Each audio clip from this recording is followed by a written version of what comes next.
Hello, everybody. Sorry to be just a little bit late. I was moving from meeting to meeting and I didn't even have to leave my chair. It's nice to see you all. My name's Andrea Boykowicz from Oakland Planning and Development Corporation, and this is our monthly conversation that's about a variety of different community interested topics.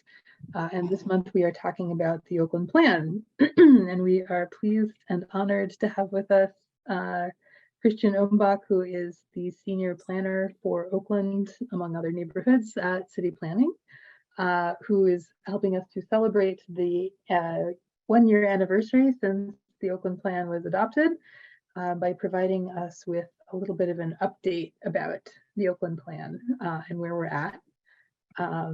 That's the introduction of the topic, and I'm sure Christian will say more.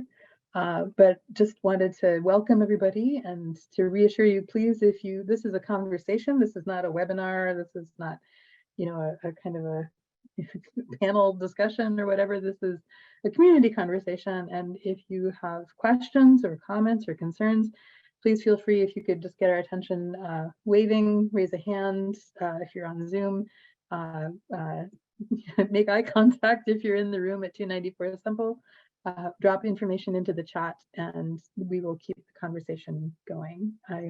Christian assures me that he's going to be very patient with all of us with our many interruptions. So I hope that works out. But thank you all very much for coming this evening. And if I may, Christian, can I hand it over to you?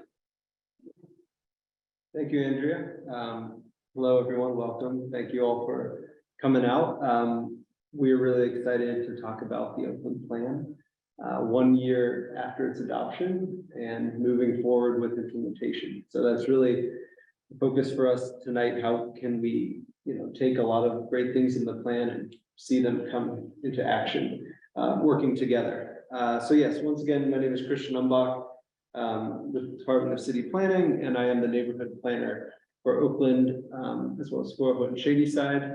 And so focus of mine is supporting the implementation of the Oakland Plan.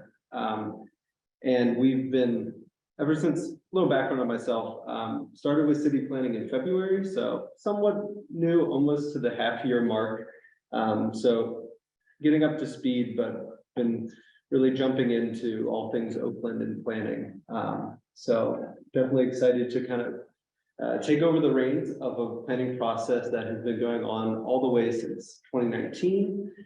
And so what I'll do today is kind of give an overview of the entire planning process, because we understand that the planning process did, spend a lot of time during COVID, and it was remote. And we understand that people may have been in different places and maybe didn't get to engage with the planning process in the most typical way.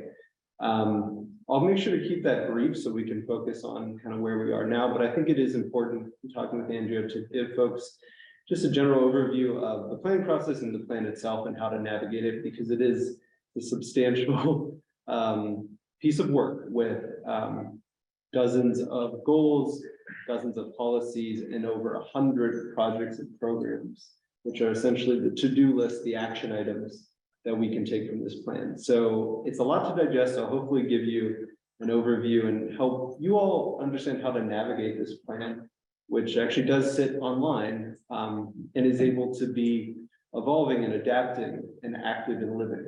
So I hope by kind of exploring that together, we can see how we got there, what's currently there, and how we will continue to engage online and provide updates as we implement projects, in addition to more in-person outreach to come. So overview of the plan, focus on where we are with implementation.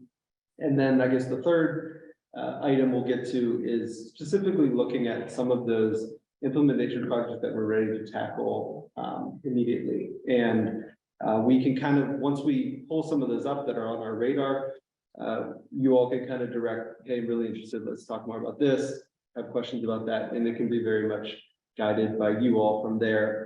We are excited about talking about community service hubs as one of those items, because it kind of impacts a lot of what we're doing here as a community broadly and many different users. And in that space, we can even start to get some input as we start to flesh out what that could look like, because it's a very exciting project, but we still need lots of input. So as I go through some of these overview slides of the plan, I'm not going to go super deep. I'm kind of mention why each piece was here, and then if you have a question, just jump in. If you have a comment, jump in. But we'll kind of work through the process, and then I'll share into the website, and that way, whatever you see, you'll know, okay, this is how we got here in the website, and then you'll be empowered to really fully understand the plan. Does that sound good?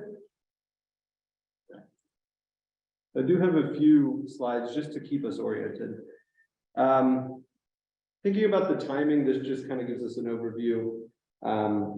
Like I said, all the way back in 2019, there were 5 kind of stages of the planning process, and this is outlined by the neighborhood planning guide. So essentially, the city of Pittsburgh, kind of city planning came together and said, we're going to do neighborhood plans, we should have some type of uniform framework. So definitely, if that's something you're interested in, check out the neighborhood planning guide. It's a great resource that pretty much provides a framework for it. If we're going to do planning, this is how we're going to do it. And so we kind of follow these 5 stages, pretty logical, organize and essentially get all the partners, make sure everyone's at the table. Visualize is kind of this stage where a lot of public input, a lot of dreaming, a lot of throwing all the ideas out there and really getting the opinions and visions of the public. Once we kind of have all that and we've kind of described kind of the personality of the neighborhood and the aspirations, stage 3 is about, well, what targeted actions can we take? And this is where we strategize. Based on what we hear, this is what we can do. Formalize is essentially taking those, those general ideas and kind of breaking them down into practical steps and really building out the flesh of the plan. And as you can see in green, we are in the realize stage. So essentially, the plan was adopted in the spring of 2022, about exactly a year ago. So we've actually already been in this stage. Work has been happening since I took over in, I guess, March of this year. I've been able to kind of be the formal representative from the Department of City Planning, and I think that will help us even pursue these efforts further and in a more direct capacity. So some things have been going on.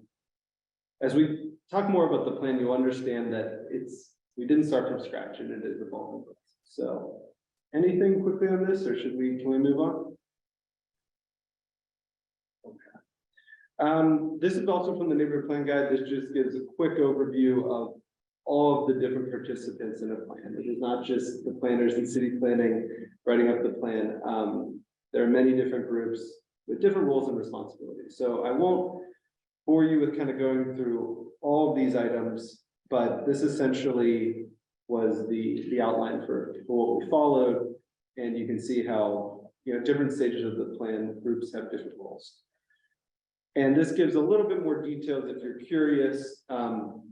There is an entire community engagement report, which essentially summarizes the events that took place and all of the members of these different groups and when they met and how they came about. So if you're curious about, how was the community engaged, definitely take a look.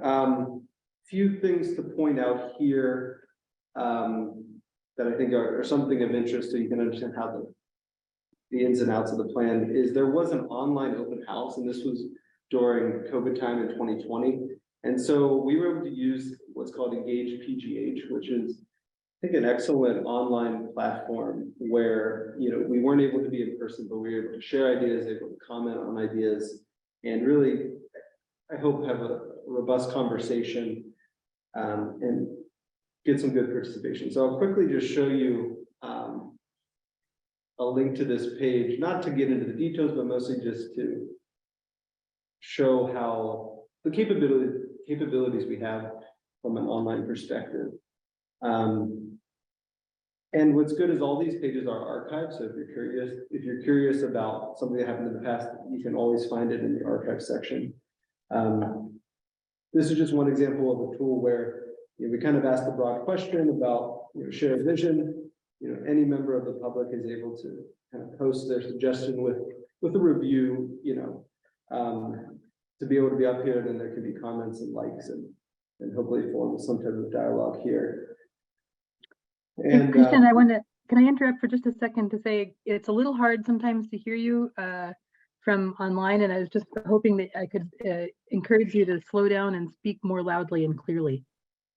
okay, thank you. Thank you. Appreciate it. We were curious about that, so I will do my best. And so during this open house, once again, it was kind of allowing folks to really brainstorm, throw ideas up there along some of the topics within the plan. And so, and then later there was actually some in-person engagement, including some walking tours where we could look at sites specifically. So once again, this is just an overview, but I think it's important to establish how we got to the plan coming to be. One other point in terms of neighborhood plan guide, mentioned that it's important to have an equity strategy. Certain groups that are sometimes underrepresented in the planning process, it was an important thing to target those groups and make sure that everyone is a part of contributing to the plan. And so this plan did identify 3 groups: African American residents, university students, immigrants, and newcomers for various reasons that historically wouldn't allow them to participate, and there were targeted efforts to bring them in. So I just wanted to kind of note that.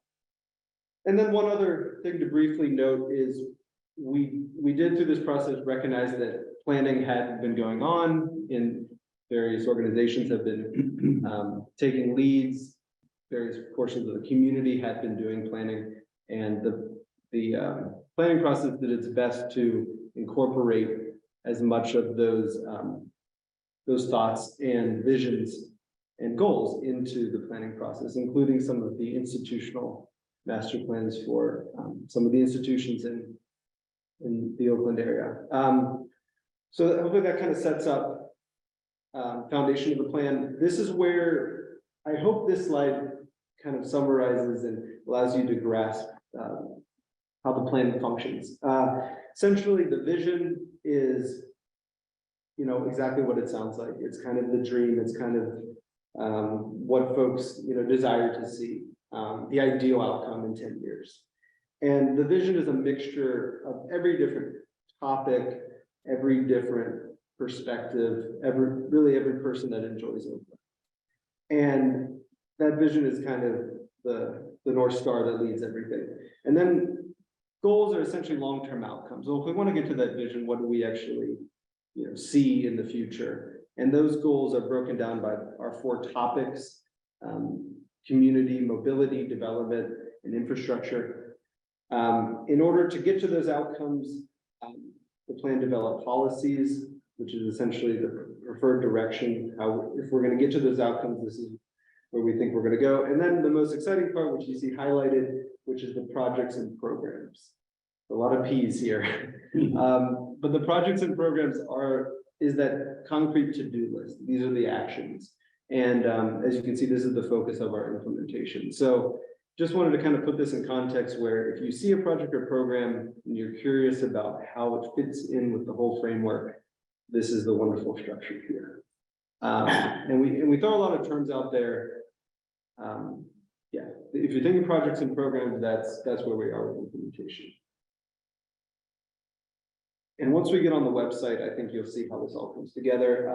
The last kind of overview is there are 4 topical chapters of the plan. These are the same chapters identified by the neighborhood plan guide so that there's consistency among neighborhood plans. And with that, we will now go, before we get to some of those slides, we will go to the plan itself. So it's easy to find. I just typed in the Oakland Plan Pittsburgh, PA, and it's the first one that comes up here. This is through this is actually the city's website. So you can get there 2 different ways. The city's website, which we have updated, gives you a brief overview and allows you to jump to the engage page here. Do that. The other way is, of course, right here through the engage page. So essentially, a lot of the city, when they have different planning efforts or implementation efforts, they will use Engage for the one-stop shop where all community members can come and participate, learn about projects, comment, and be a part of the process. And so the Oakland Plan lives on the Engage page. We are working on a PDF, which will be kind of the traditional document, and that will be helpful for certain uses. And we hope to have some printable copies so you can really feel it in your hand, which I think is useful in some ways. But for now, it lives here, and just kind of walk you through some intro, some welcome. This is a teaser. We're going to talk about implementation, so we're hoping to direct people there. We have some themes which kind of informed some of the topics of the plan. We see the vision here, which I mentioned. We see the chapters here and here. Also, a lot of existing conditions reports. I will mention if you're interested in that. A lot of good work there. But, and then some details about the adoption. Just quickly, navigation, so we understand how everything's nested. Let's say we go to the community chapter. A brief overview of what you might find. And of course, we have all these elements that we were talking about. So for implementation, we're really digging into these. There's a wasp of some sort right there, but we'll keep going. As you can see, there's a numbering system, C for community -1 through, however many there are. This gives you a good little snapshot of some of the highlights, especially the project leads, the partners. This is really important, the folks that are going to come around to help this happen. And I think at this point, it is good to mention that, to my point earlier, this is a neighborhood community plan. It is the city's plan, and city departments have a large role, but there are a lot of community partners that come to the table from many different arenas. And even to say, there are some plans where you will not even see a city department as a lead or a partner. And I think what that means is when the plan was being developed, it was made sure that active community projects or projects that community entities had aspiration to take hold of would still be integrated into the plan. So this, just to say, it extends beyond the boundaries of strictly what only the city is in their arena.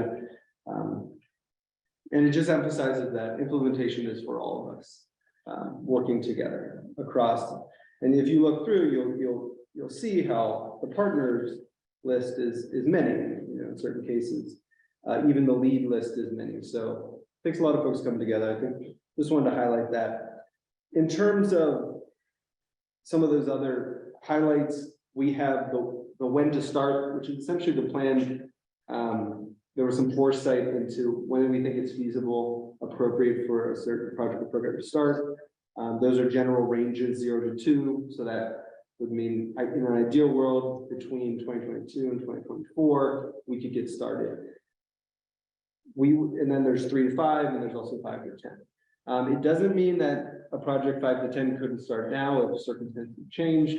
And it also doesn't mean that every single 0 to 2 can happen in 0 to 2. The reason for that is the plan provides kind of a menu of options, and we didn't want it to be too handcuffed into predicting the future. With that, now that I'm remembering one other point, this is a very important one. In terms of what Planning Commission formally adopted as the Neighborhood Oakland Plan, the goals, the vision, the policies, I believe, were formally adopted in terms of, this is set. If they would need to be revised, it'd have to be a formal process. But the projects and programs are strong recommendations, a clear vision, but it's not an exact word for word script. So if circumstances change, if funding, if organizational capacity, there's lots of variables. They are seen as well-guided recommendations, but there can be small adjustments, pivots as we move forward. So I just want to keep that in mind. So if you see something word for word and you're thinking maybe this may not line up perfectly well. There is some wiggle room. So just want to kind of throw that out there as we go through. So scroll through and we see, you know, all these projects and programs. You'll notice the hyperlinks. That means there's more information that you can learn about them. We click, we'll open up a new tab here, and there's project specific information here and it really tells the story of how we got here. So if you feel like, hey, maybe it wasn't part of the planning process, you can catch up very quickly with what the community shared, the general project goals and components, and some more of those specifics here. So, and what we've been working on here is, well, what happens as implementation goes on and we have new information about, we're actually here, we've organized, we're making some first steps. We actually will start posting any information, any updates, any links in this kind of area up here, along with the status itself. If a project really kicks off, and this is all kind of looking forward, and it has its own other project pages, we need more space, we will put a link here. But essentially, we wanted to kind of build this out so that if you find a project or program, you're always going to be able to be directed to the right place. So as we get things off the ground, there may not be anything, but definitely check back as we go along with that. I'll talk a little bit about implementation. So as a website, there's many ways to get a few places. You can learn more about implementation through there, but also we wanted to create an implementation specific page if you're just interested in that. That is on the main navigation menu here. All right. And we hope that this page, I'll kind of walk us through, allows folks to really get a gauge of how we're doing in terms of projects. This chart you see here is not perfectly scientific. It is our best attempt at being able to provide some type of categorization of where a project stands, what's the status as we progress through. So, you know, there's a lot of ways to divide it up. This is our best aim. We hope that if there are suggestions to let us know, we're flexible as we work through here.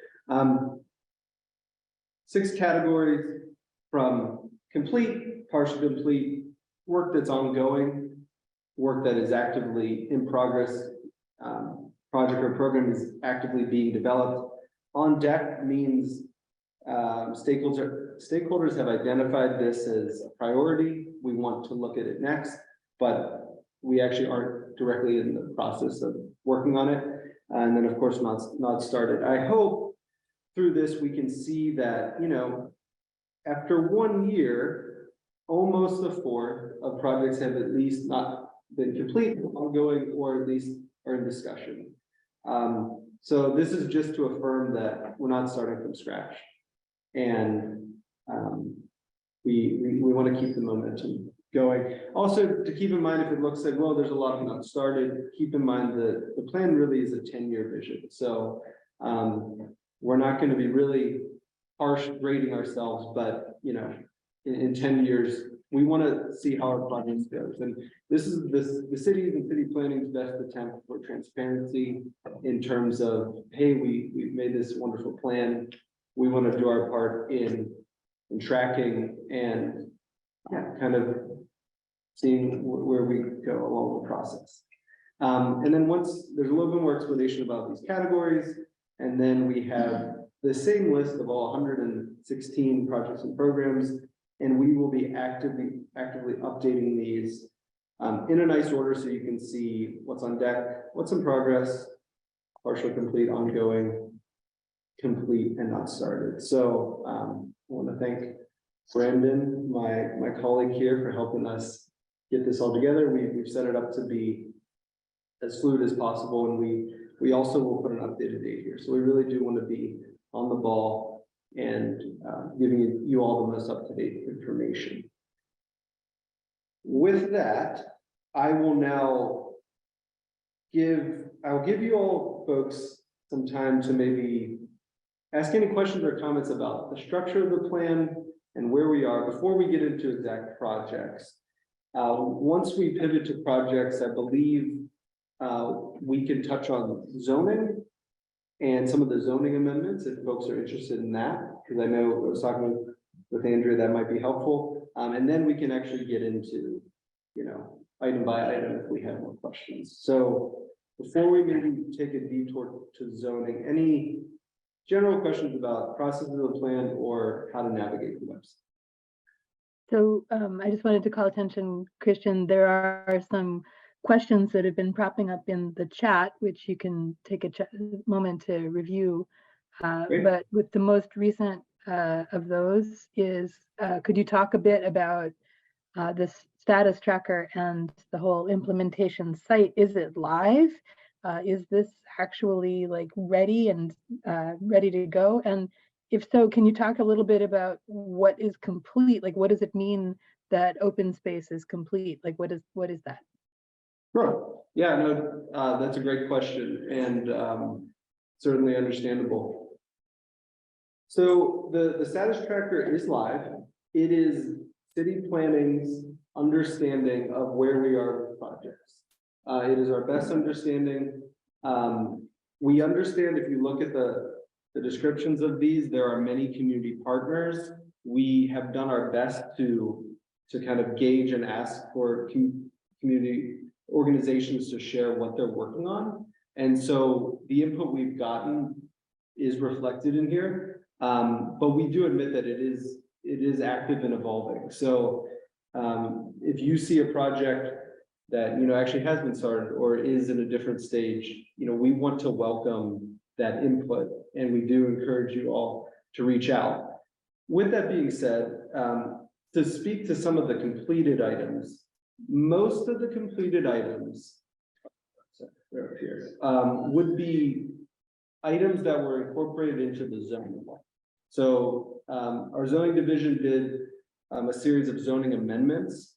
And so most of what you're seeing here is a process that began somewhat concurrently with the adoption of the plan. And most of these items you see here are simply, did the zoning incorporate these items? And once it was approved, we marked completed.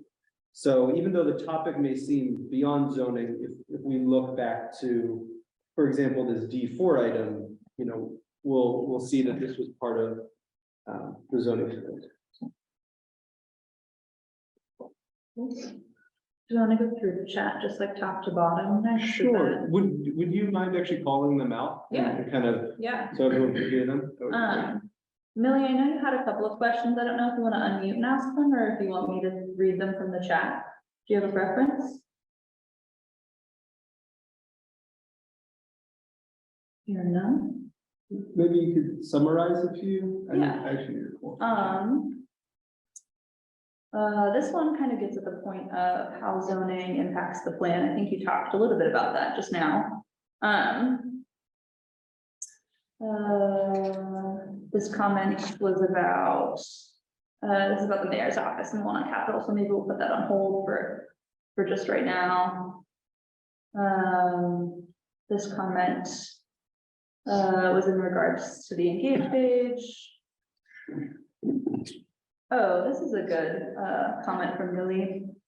It was told, I think this was before you were in the Department of City Planning, but it was told that there would be a training of how to use the engage page or how to like go on the platform, kind of just the step-by-step of what you explained tonight. But like an online training for residents, I don't know if that ever came to fruition or not. I'm not exactly sure. I think our website might have some kind of tutorial too. I'm not sure who it laid on, but really that's something someone should follow up on. Yeah. That's something I can look into. Yep, cool. And then the next comment was just about, maybe you can talk a little bit more about this. Members of the steering committee, how they were formed, like who was a part of them and who was not, and how maybe you encapsulated like more voices or less voices in those steering committees. Sure. So once again, the foundation of the steering committee, which was roughly 30-member body of representatives from all the major stakeholders within the Oakland community.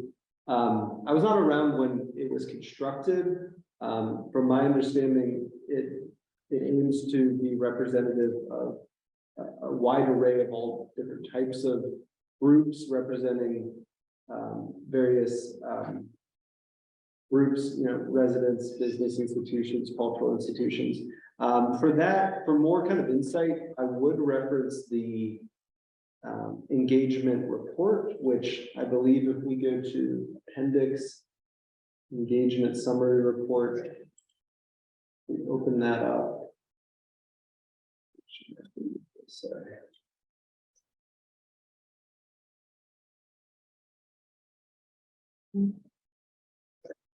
This would really get into some of the details, and I think there should even be a list. All of the representatives that I believe is public and can be found. So let's see.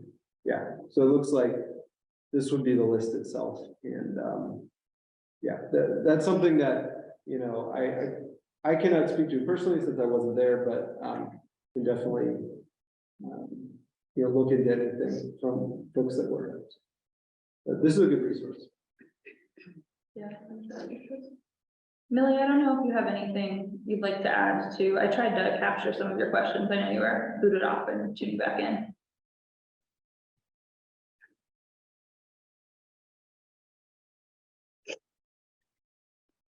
Anyone from the room? Yeah, I'll ask a question or two. I'm sorry, I'm a little under the weather. I've got a bit of a virus, so I might not make a whole lot of sense. But anyway, yeah, Mark caught my note that I was okay. I don't see my comments anymore. Oh, because I logged on again. What was my first comment? Can you tell me? It was about the steering committees and how they were chosen. No, it was about the Gainey letter, letter. I yeah, never hear anything more about that. And we know it wasn't part of the Oakland Plan, but we know it gets affected by the Oakland Plan, and we know that it was snuck under the wire. Well, pardon me for saying that, but it was snuck under the wire by Walnut Capital. And why are we not seeing anything written about it? Why are we not seeing city planning mentioning anything about it, especially in the new news that we hear that Pitt is now allowing itself to interact or hire any other construction company for their project. And I want to know how that affects that agreement. Is it null and void? Is it still there until what's his name, Reed Board puts up his hands and say, I give up, or what's happening with that? Yeah, thank you for that. Sure. Sure, you really like that one, don't you? So to be honest, I personally am not aware of such agreement. That's something, it was before I arrived, and I've done my best to kind of get up to speed on all things related to Oakland crossings, but it's not something I'm aware of. I can circle back internally with You need to DCP. find that. It happened within the first few months of Gainey taking office, because Badudo had tried to sneak what did they call it? Help me out, somebody.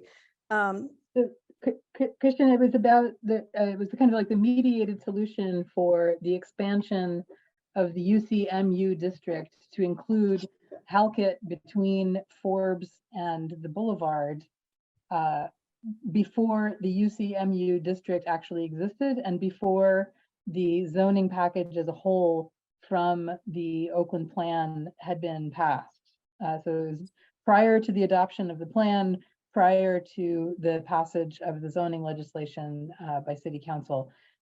My understanding is that the portion of the UCMU district that was under consideration, which is to say that just that little finger of Halkett, is now included proper in the base zone for UCMU, and there is no difference in governance according to like those things. The action of the Gainey administration was intended, I think, to ensure that there would be some similarity or greater similarity between the governance of projects happening in that corridor before the zoning was adopted, by sort of like approximating, if you will, the inclusionary zoning, by approximating a couple of the other parameters in the UCMU zoning. The project that is chiefly concerned, right, which is to say Project A, or Parcel A, if you will, in that area, is currently on hold by Walnut Capital's account in the press, and the University of Pittsburgh has yet to make a formal announcement about how that project will or will not proceed. So you think that, you think then that all of the, let's see, it had a lot of stuff in about affordable housing, and it had some stuff in there about women-owned contractors and things like that. You think that's in the plan now someplace? So maybe, Christian, you'd like to talk a little bit about what the incentives are for developers to gain height bonuses within the UCMU district. Sure, yeah, I think it's a great transition, because we do want to talk about some of the zoning amendments that happen directly from influenced by the plan. And so with that, I will kind of pick up with a few slides here.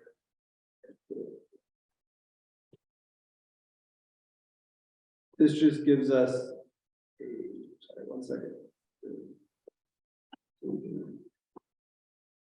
Okay, that way we can see clearly. Just a little basic so we understand how we get to zoning. In planning, we start with essentially land use map, land use strategy, and land use is kind of broad, general language that talks about the makeup, the character, the attributes of how we envision development, which would be the use, the scale in terms of height, in terms of density, and also how much open space to building, that ratio. But it's rather general information, and it's a vision where there's still some wiggle room. The land use strategy, which was developed, you can read more about it in program D19 if you're interested. And the map right here, which essentially describes generalized land use makeups, essentially informs all of the zoning. And zoning is what we may know is the legal regulations that specifically prescribe to a developer what and how they can develop the land. And it can get very technical and very specific. So just wanted to kind of make that connection that every zoning amendment that came about was influenced by the land use strategy, which was part of the planning process developed through much engagement. And so there should be some correlation between land use and zoning. We'll move on to, this is a quick overview, just so we understand what rezonings did happen. So these zoning amendments came right after the plan was being adopted, influenced by that.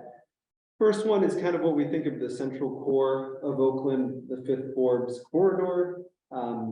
This was originally a public realm district, and the new zoning is what we call urban center employment. So if you hear UCE, this is what we're talking about. It does have an employment, workforce, entrepreneurial focus for the business community and some institutional related uses, and a little less focus on housing. The idea that we heard through the land use strategy was, if we want 5th and Forbes to be more of a commercial workforce area, then we can't fill it up all with housing. That's kind of the general narrative here. We'll move on to this urban center mixed use district that Andrea was beginning to talk about, known as UCMU. And as you can see, this loosely centers around the Boulevard of the Allies corridor, but make sure to not go too far into the more residential portions of South Oakland. This district allows for a mix of uses, focus on housing that could be affordable, and neighborhood serving businesses. So services that would be a benefit, which could include a grocery store, which could include other services that the neighborhood, would desire. And if you're curious about the exact uses, we can get into the zoning even more, but this just gives you an overview. And then the third new district that was proposed, which is kind of in the residential portion of central Oakland, residential mixed use R and U. And the impetus for this, which kind of tells the story of a lot of Oakland in many ways, which I think you all are familiar with. But the plan through engagement identified that there was some substandard quality housing in this area, and the dynamics of, universities have a lot of student housing. There's a lot of demand to live in the area. The landlords don't have as much of an incentive to keep properties up in terms of up to date, because there's that built-in demand and there's always going to be renters there. And so also the zoning was somewhat limited in terms of what could be built height-wise. So therefore there wasn't an incentive for new development to come in and expand the capacity. It was identified, the plan is no secret that there's a huge demand for housing in Oakland. And so this district was able to, provide more density, more height, more space for development. Now, I think it is important to. Wait, I would like to point something out to you, please. This is Sure, Millie. yeah, go ahead. You need to I want to make sure that you realize that our Oak Cliff neighborhood, the boundaries of that changed. Now, I have to say, this is not what I expected this meeting to be about, because we all know this plan ad nauseum. But the boundaries changed there because the properties owned by, what's the name of it? Help me out, somebody. Hudson have been moved into UCMU out of our high density residential zoning. That means that they can go a lot higher, they can go a lot longer. And that was done after city planning. Your department told us that this would not change. Now, I know I'm beating a dead horse, but I want you to be aware of that. And this may help you understand why some of us still have a lot of angst around this topic. Okay. Thank you for sharing. I appreciate that. You should investigate that a little bit. And so to kind of move on to some of the aspects Andrea was talking about in terms of, I think, yes, there's new districts, there's new uses, but before we even get into the height, there's kind of, what does the community benefit from the development, and what is the developer able to get? And so there is this kind of give and take. A few visuals of how the development had to be more contextual to the neighborhood that I'll quickly go over. I won't get into the technical aspects, but essentially there is a series of provisions that provide step backs and green buffers, so that even though development is going to be higher, there is a compatibility with adjacent residential areas. And then one other point to that, in terms of talking about the design and the form of these buildings, is a lot of these new zoning regulations have what we call form-based code, which is essentially, we're going to not just worry about the use of the building, but we're going to pay attention to the design, how it sits on the site, how it looks in terms of the architectural facade, and as well as how the site is laid out in terms of open space. And so there's a lot of great elements in the zoning that it's hard to capture word for word, but I want to make sure that the zoning allows for the form of development to be much higher quality than just traditional base zoning. And so a few of those things we'll see here, there is an urban open space requirement that has very specific requirements for the landscaping and public access, and how the public can use these open spaces. There's a maximum building length, so you don't just get a big blank wall. Ground floor transparency is another item that mentions that, we want there to be windows and people to see activity on the ground floor, not once again just kind of being closed off to the street. It even gets into the details of how the facade itself is articulated and made something pleasing to the eye, not something boring. And so hopefully this graphic gives you just a little taste of, the form and the design of the building is important, and this is a big piece of the zoning. So that's a little bit about what the community benefits, but there's even more that the community can benefit, and this is the big thing. It's the performance points zoning. And it's a very simple kind of trade-off. It's for every point a developer can gain by giving some type of community benefit. The point represents 10 feet in height above the base zoning height limit. I'm sorry, when, And- excuse me, 1 second. So that says 10 feet, this code says 15 feet. How is that possible? Oh, that's a good point. I'll have to check on that. It may have just been a simple error. I'm not sure how it's been 15 feet for pretty much the entire process. And that's a pretty large error. Yeah, no, thank you for bringing that up. It could have been just a simple error in terms of there's information in many different places. So I apologize for that, but it is an increment of height that a developer gains with a point. I do want to emphasize all of the different community benefits that the developer can provide. Some of them are related to sustainability of the building. As you can see, a big component is percentage of units being affordable. Public art is another one. Fresh food access is a unique one that was introduced. And also equitable development, which is essentially supporting workforce development and entrepreneurship for underrepresented groups. And so I think, and Andrea, feel free to kind of jump in and kind of, go off of this, but I think it is important to explain how if developers are going to get more buildable area, they have to provide a community benefit. And if you're curious about the heights, we do have this map, which essentially shows the base max height here, for example, 85, in the parentheses is if you add those bonuses increments up, you can then go up to a max of 210 feet. So anything to add on that, Andrea? I mean, you're doing well. So there's fair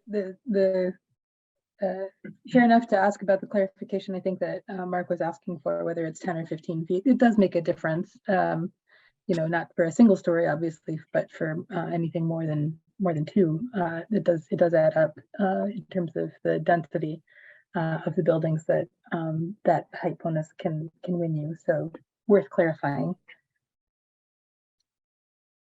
But yes, the intent with all of this is to be able to incentivize the kind of development considerations that the market might not necessarily take care of on its own.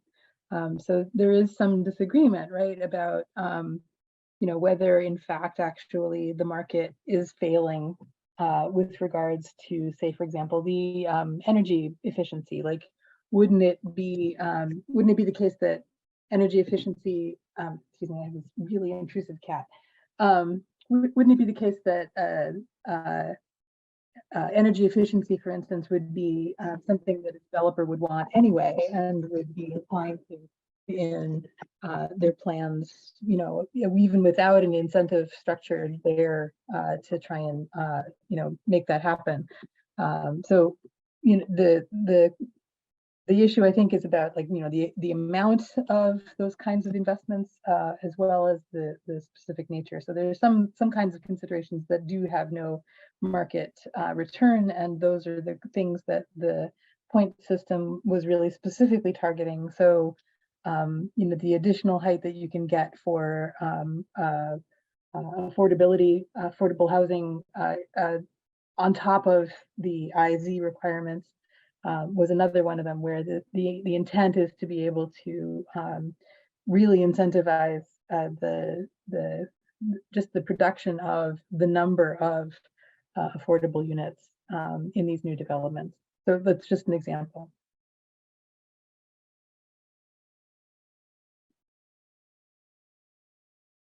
Thank you for sharing, Andrea. Appreciate it. Any other questions, comments?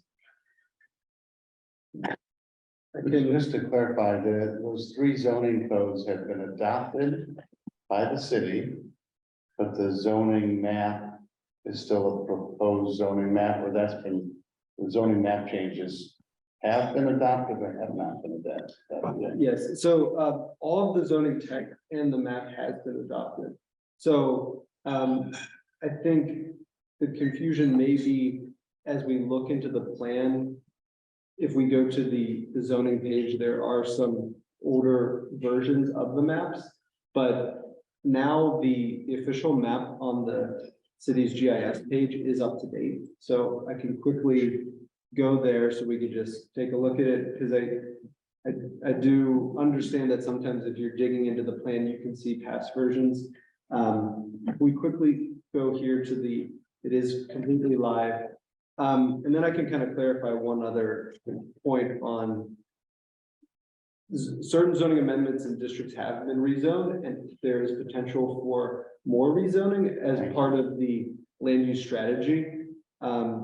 We kind of work piece by piece. We tackle kind of the central core of Oakland and the boulevard and parts of central Oakland. There is still additional opportunity for rezoning in North Oakland, and that has not begun. That is, So that could be dialogue to facilitate the optimal outcome in those spaces. So RMU, UCE, UCMU are adopted. They've been applied to Fifth Wards and to Boulevard of the Allies and to Central Oakland. correct. Yep. And there's an exploration ongoing about where else might those specific codes apply, or whether those would be applied with some modification of some sort or another. Correct. Yeah. Good. Thank you. I appreciate the clarity on that. Sure, yeah, and so if we take a look quickly, and and there probably was a little bit of lag in terms of, once it was adopted, but now the zoning map is completely up to date. We see those 3 districts we mentioned here, and we see the original base zoning is still what currently is for North Oakland. There are discussions when zoning is ready to address those, that the urban center mixed use would be able to be applied here in a contextual manner. And there would be a full public process for the boundary of that and the specific provisions and regulations there. And as you can kind of see, that does line up with the land use strategy, which you can see this color here, which says mixed use areas, aligns with this. So it is there was foresight for that in terms of how the land use strategy informs it. So thank you. That's a great question. Yes. Hey, Christian, just being mindful of everybody's time, and it's almost 7, and I know that a lot of folks showed up today interested in learning more about the community service hubs, and I was kind of hoping that maybe we could kind of like transition that direction. Yep, 100%. I hear you, Andrea. Yeah, so one of the many projects and programs that is a focus of the community is the community service hub. So this slide hopefully gives a little snapshot. I do encourage you to visit there's a whole project specific page for this. We are beginning the planning discussions of what this could be. There's a lot to be figured out, but the overview of what it is plan identified that there needs to be more spaces for the community to gather, especially in some of our residential portions of Oakland. And essentially like a third space, you have your home, your first, your work, your second, and the third space is the place you hang out, like a coffee shop, a library, a community recreation center. Now we may have those first and second become one, so with working remotely. So it's maybe even more important for us in the remote world to have a space where we can come together to gather. The vision is that these spaces would be rather flexible in order to have lots of different types of programming, so that as time goes on and as interest and partners come and go, that the space can really have practical use in the long term. Programming opportunity for daycare, opportunity for career services, especially workforce development, in terms of training, especially when we think of getting tech and computer skills readily available to all ages, education programming in general, and especially what comes with the free Wi-Fi you see there is just good tech equipment that can help, better equip folks. There's a few more detailed information about that you'll see here. This is a great opportunity for partnerships in terms of existing institutions, universities in the community being able to come into a hub and provide different programming. Also members of the community that want to use the space and kind of be self-guided. So there's lots of options for how this could be worked out. The plan did specifically outline the physical locations for where these could be. And you see the 6 there: Fraser Fieldhouse in South Oakland, Heron Hill Pumping Station in North Oakland, this building right here, OPDC in Central, the corner in West Oakland, the Community Human Services building in Oak Cliff, and the Zalima Park area in Central. These are somewhat listed, it's not set in stone. They're somewhat listed in practically when one could be developed. 6, Zalima Park, that is the most conceptual because there's not even a structure there. But the first two really were prioritized or identified as the plan that could go first forward due to them being city assets that are in need of renovation. And so hopefully that, Andrea, that gives a good summary of where we are. We're still early on in really envisioning what these could be. We want to dream big. We want to, leave everything on the table. That's why you can see this conceptual rendering is a bold project that was a partnership between MIT and Cambridge of what a community service hub could look like. So we're not promising this, but we do want to dream that in terms of new and expanded facilities. And this would be in partnership with budgeting and other funds that could come together. So hopefully that gives a good overview. I'll turn it over to Andrea to maybe guide maybe a final question or something to leave you with in terms of what type of we want to hear from you to help so that you can be thinking about what your vision for these hubs are. So Andrea. Oh, well, sure. I mean, it's a lot to tee up there, but I just wanted to clarify a question that Mark had in the chat here. The intent is to produce multiple community service hubs, right? So Oakland is a widely variety, Oakland is 4 different neighborhoods, and they are widely separated from each other, and they have different demographics, and they have different priorities and needs. But there is still this need for third space type, public gathering facilities, whether to offer classes, whether just to offer spaces for people to hang out and encounter each other, whether to offer meeting spaces for neighborhood associations or programs that other agencies might want to be able to provide in response to identified community needs. It might make sense to have one kind of programming in one of the locations and another kind of programming in the other. It might make sense to have some consistency across all of them.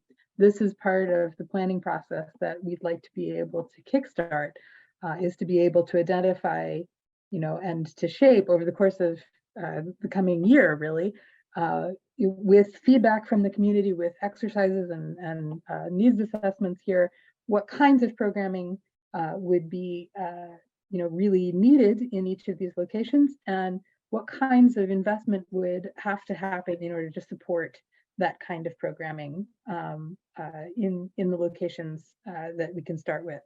So the numbers 1, 2, and I would like to add 3 on this potential locations list here are all city-owned assets, and those are kind of like the low-hanging fruit, if you will. OPDC's building has maybe a slightly different structure in terms of the process by which the fundraising or the investment might take place, and so that's sort of like on its own set of things that OPDC is going to be working on. But primarily here, what we're looking for is community involvement and clarity about the kinds of programming, the kinds of facilities that folks need in their immediate neighborhoods. And so we're starting with South Oakland and North Oakland, just as Christian was saying, the Fraser Fieldhouse, also known as the Dan Marino Fieldhouse, on Fraser Field, next to on Fraser Street in South Oakland, and the auxiliary building behind the Heron Hill pumping station are both city-owned structures that have the potential to be renovated, perhaps expanded, certainly, reimagined in a variety of different ways to support the needs of those local communities. So the city is interested in city planning, would like very much for us to submit, in collaboration with all of the different stakeholders here, to be able to submit a budget request in the coming for the coming fiscal year, to be able to get that planning process started. So we're going to be putting together a basic scope of the work that we expect we could do, in the course of this year, and would love public input about the kinds of things that are very specifically important in these areas, priorities we should make sure not to miss, the kinds of engagement or the kinds of meetings that people feel would be most helpful or effective in really getting to the heart of what it is that needs to happen to these locations for them to be, living their best lives in serving the community. There's a couple of people in the chat here. Sorry. And Mark is pointing out that the Lima Park is city property. It's true, but there is no structure there at the moment. And so I didn't mean to suggest that those were the only city-owned assets in this area. More that like the future of like what the development around that area is yet so much in flux that maybe that might be a little bit hard for us to immediately engage with. But I welcome, if you feel like it would be important to sort of like set some boundaries, that could be among the things that we really investigate this year. So not excluding anything, just explaining why we had focused on the top three the same way that were there. And then, sorry, Mark, you're asking, since we were being told to review these pages again, when will the updates that have not been approved be expected to be done? I think we're talking about the fact that, Christian, all of us are seeing the pages pending approval notice on your screen here, and wondering whether this means that you're looking at a different version that the public does not have access to yet. Okay, yeah, no, thank you for bringing that up. The only addition was this text right here. So the public will see this. Once we have information to update folks, we will then add this here. So yeah, that's the only difference. And I think to Andrew's point, we will be getting public engagement in terms of this project, which will be a combination of in-person events, which you'll be communicated through OPDC and partners, but also we can begin to use the Engage page in the similar way that was done during the open house that you saw. Be on the lookout in the coming future where we can post spaces where you can engage and share your thoughts. So that this is a space that we can use. Thank you. And I think too, one other comment in the chat about funding, these would be some of the potential funding areas for community service hubs. It does begin with the city, but then we can stack other funding on top of that as well. So collaborative effort. This is a topic that I've just begun to initiate the conversation here with the city, but this example, if you freeze here for a second, Christian, the image that you're showing us is of a proposed community center in Cambridge, Massachusetts, that had some input and co-sponsorship, if you will, from MIT. It's not as if the university specifically was ponying up for this, right? They solicited private donors in order to be able to, drive this as an asset that would be available not just to the community at large, but to their faculty, to their staff, to their students that are in the area. So, they wanted it to be nice for those particular reasons. And so, there is scope to think big. MIT is obviously a pretty big heavyweight and works with some extremely rich corporations and who are always interested in making nice with MIT's grads. So that's an advantage that they have going for them in that regard. But there should be, I think we should think expansively about the opportunity that sort of a value capture of the development that's happening in Oakland, could conceivably include an invitation to participate in projects like this that are investments in the quality of life, not just for the people who live here, but the people who visit and the people who live, work, and study here as well. So just throwing that out there. Thank you, Andrea. Appreciate that. I will defer to you if we want to keep going, or I know we're a bit over time, but I'm certainly happy to hang out a little bit more and talk more about this topic. Lily's asking how we can accommodate neighbors who have no online skills or access, and that's a huge, important point to be made. And I would like very much for us to hammer out a good engagement plan now that we are permitted to be in person, to have a series of in-person events in each of these locations to get people together, get them talking face to face, and hopefully even in the context or in the space that we're talking about rehabilitating.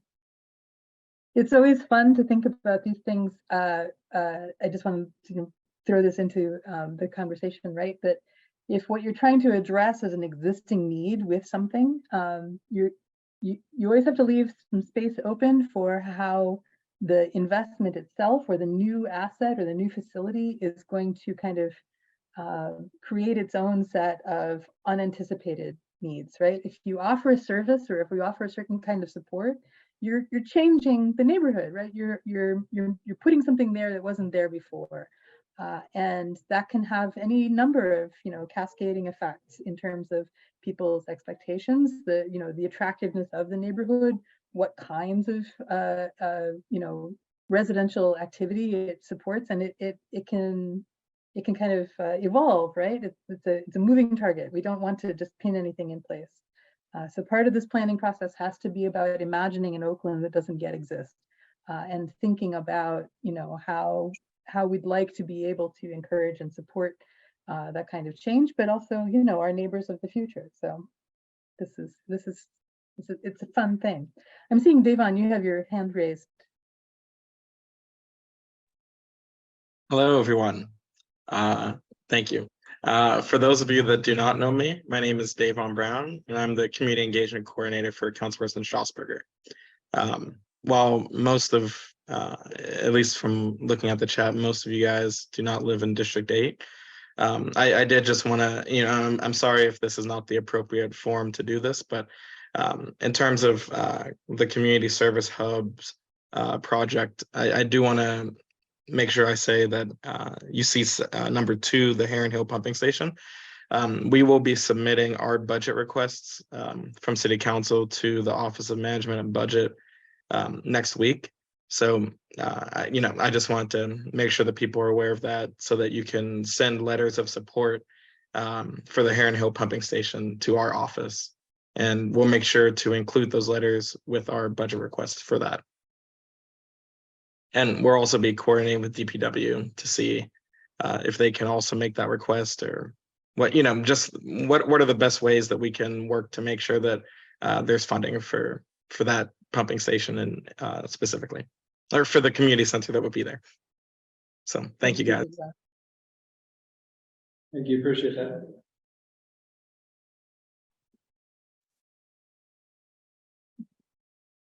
Does anyone in the room or online have any other questions or things they'd like to, mention in this context? Did we miss anything that anybody wanted to say or?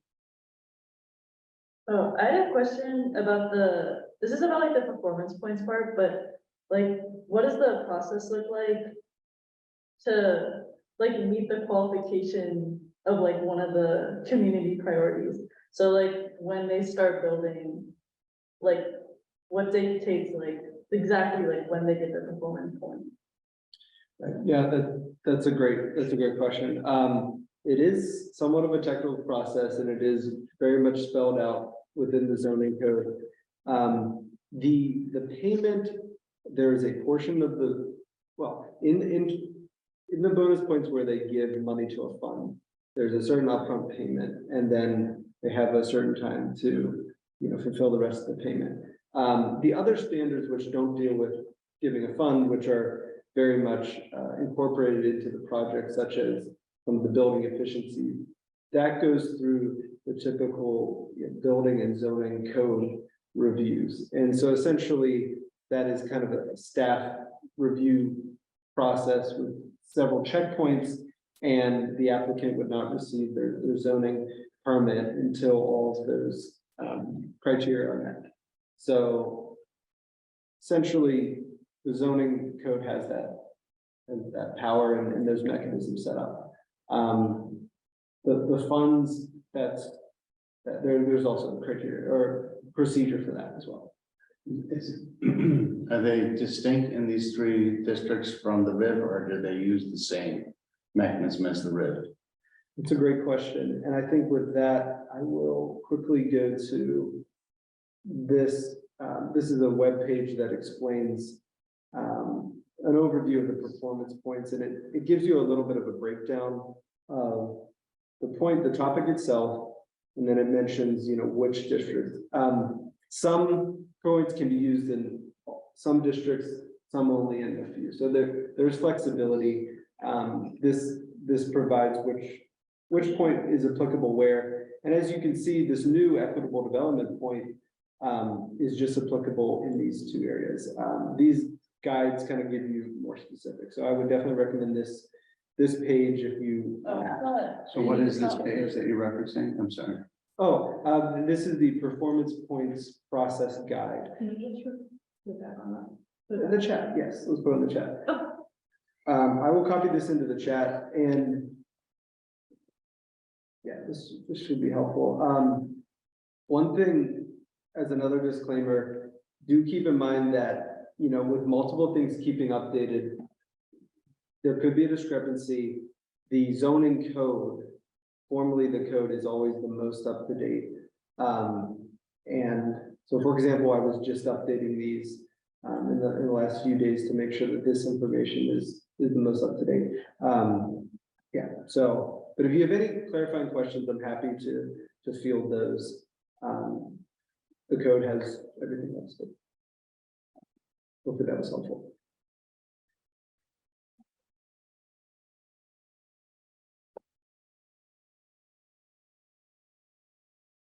One little thing, because we're kind of walking right into it with the points, is, and this is a really important one that is also something we're tackling, is for equitable development. There is a fund that developers can pay into at a certain dollar amount per square footage of their project, and they get more points if they contribute more.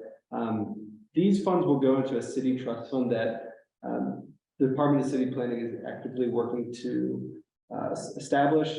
Once we establish the fund, there will also be a board that will manage the fund, and these funds will be able to be granted out in the grant process to community organizations for a focus on job access, workforce development, and also entrepreneurial support services. And a lot of what this fund can be able to support is other projects and programs within the plan, specifically these several here. So this is an example of, we're setting up this fund so that we're capturing input from development. Those funds can then be used to support projects and programs we see throughout the entire Oakland community. Any dollars, this is a system that once we create, it can go to more neighborhoods, but any development that happens in Oakland, those funds will have priority to stay and support an Oakland project. Two questions. Will you be able to share the chat since I'm obviously here in person, not on the Zoom? Yes, I believe we can do that. That'd be terrific. Second is, do you have a sense of the utilization of the point system in the RIB in its first 5 years of existence versus here? I mean, there's a much greater incentive to utilize that here in Oakland. Land is more scarce. But I'm curious about the utilization there and what we can do to make it more effective here. I mean, they were getting, 5 + 4, 5, 4, 5, over and over again. That's a great question. I could only give anecdotal evidence of different applications that I've seen come through. I think that is something that, we can work with zoning to have some type of report and engage. Because I do think that would be helpful for understanding what we can expect.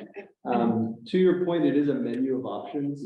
So we can't determine how many will go after the more building sustainability ones or the equitable development or the. I mean, I can speak to it, having gone through a number of those exercises with a number of developers. Okay, great. Yeah. It's very challenging, right there, and it really comes down to the financial assessment, versus the gains, and the risk involved, and the financeability.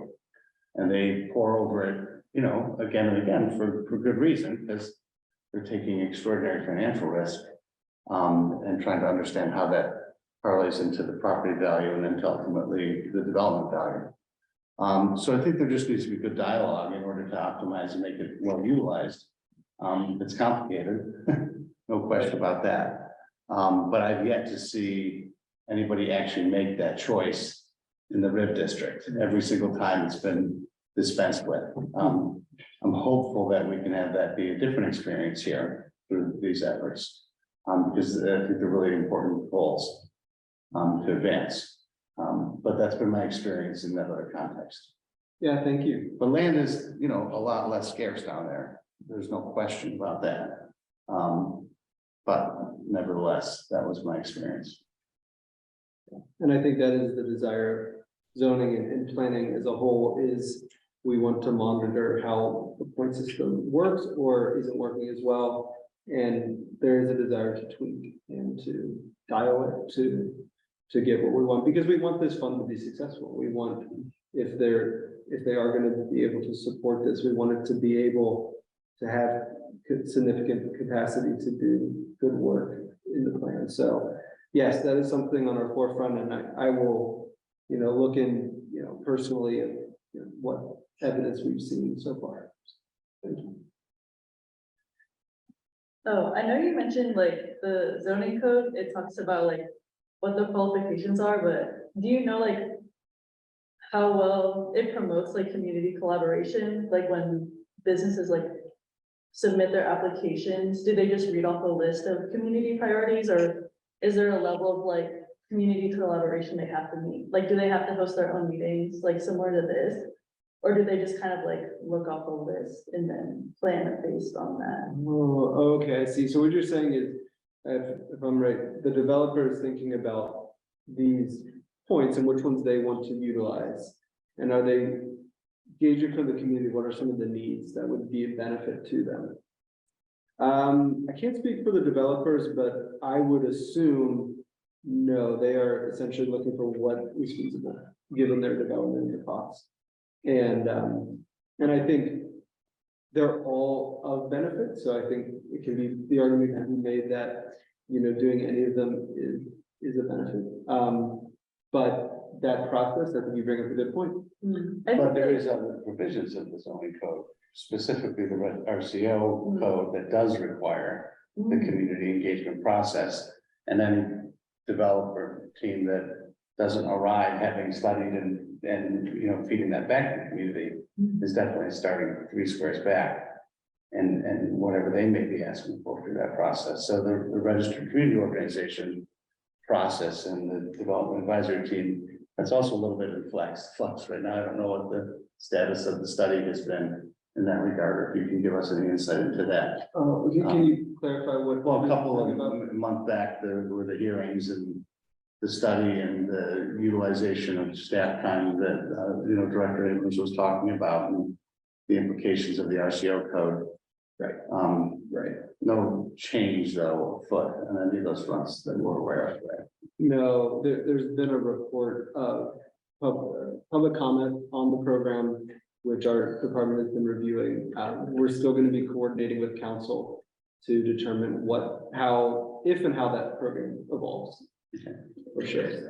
But that is a good point. The development activities meetings for, certain, not large, but developments of certain scale must have a development activities meeting. That's where they do get input from the public, and they're able to then gauge potentially what points might align with their desires. Can I, so just, okay, are you done? Okay, Yeah, so go ahead. just to comment on that question and your answer, I don't think it answered the question. The answer is no, yes, they have to have development activities meetings, but they do not have to meet any community priorities at this point. The affordable housing was consistently brought up as one of the #1 priorities, and despite the fact of having points for affordable housing, there's absolutely no requirement for them to do so, especially now that the inclusionary zoning itself is under attack for lawsuit, may or may not stand. So many of these any of these buildings can be built to maximum height without any affordable housing points or any affordable housing at all, I guess, depending on how they're implementing it right now. And things like public art, hey, that's great, that's beautiful, but if they decide, yeah, we're going to put a mural so we get 15 feet, nobody, if nobody cares that there's art on that particular building in that particular place, it doesn't matter. That's what the developer gets. And I put in the chat, but nobody read it. The energy points, they get the first point for free. It's essentially just building to what are currently building codes for energy conservation. Hey, you get extra 15 feet. It was 80, we list the base as 85 feet, but you get 100 because you're building a building. I don't mean to cut you off in any way, Mark, and I'd like to be able to continue. I just want to be respectful of the time of the people who are in the room. Christian has said he's willing to hang and to continue this talk if people have questions that we'd like to be able to pursue, but I did want to give some time. I believe I'm hearing from our folks in the studio that there are some messages that we'd like to be able to convey from folks who are in the room. Sam, could you take over? Yeah, sure. There are some folks from the mayor's office. All right. Hi, everyone. I'm Lindsay. I'm from the mayor's office. I just wanted to share some updates with you all. The mayor just announced a new initiative called City in the Streets. You might have heard of it. We had our first City in the Streets event last month in Marshall-Shadeland on the north side. Next week on Wednesday, we're going to have our next one in Garfield. It's going to be on Penn Avenue in North Pacific. It's a free community event open to all. It's really for our city departments to come to the neighborhoods, to the streets, where the communities are, and really do hands-on work with you all. So if you have any, if you've called 311, you have a ticket number, or if you want to talk to city planning about anything specific, they'll be out there to answer all your questions. If we're able to do something there and then, we will. But it's really to go out and meet our city departments, but also ask any questions or even thank them for their work, because they do a lot of great work.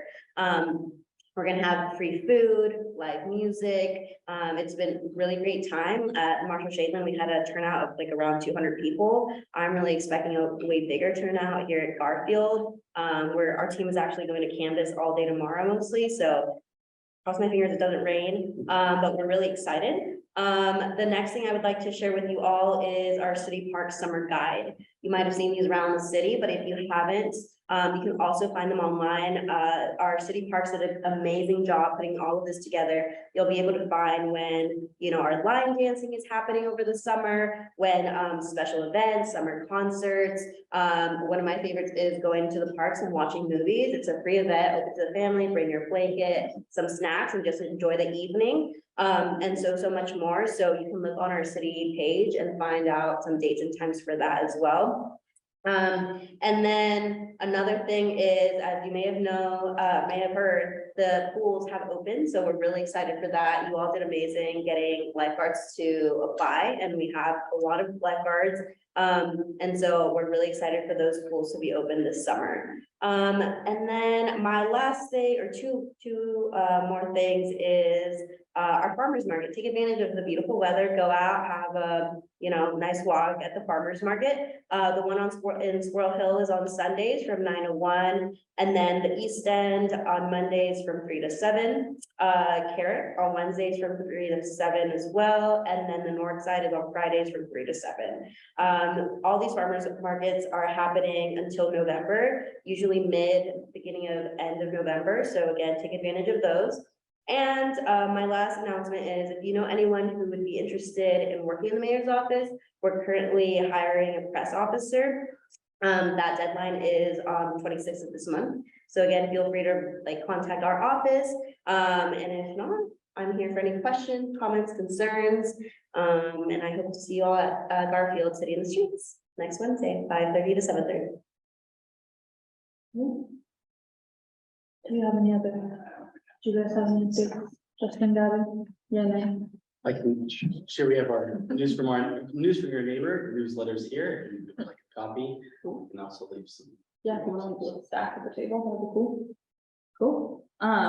If anybody wants to stick around, maybe to ask Christian some questions, we'll let that stay open. But those of you that also want to, this is supposed to wrap up at 7, so if you want to leave, that's totally fine too. No pressure. Cool. I'll leave the Zoom open for folks who want to stick around. Does that work, Andrea? That works just fine, but maybe we could, I'm not sure, I guess we can, we'll keep recording in case anybody's interested in the discussion that happens afterwards. So, actually, at this point, I do kind of have to. That's fine. get going. I do have another thing I'm trying to get to, but thank you all so much for coming in. I hope this was informative, and look forward to continuing to engage folks. Yeah, thank you. Thank you. That was fun. Thank you.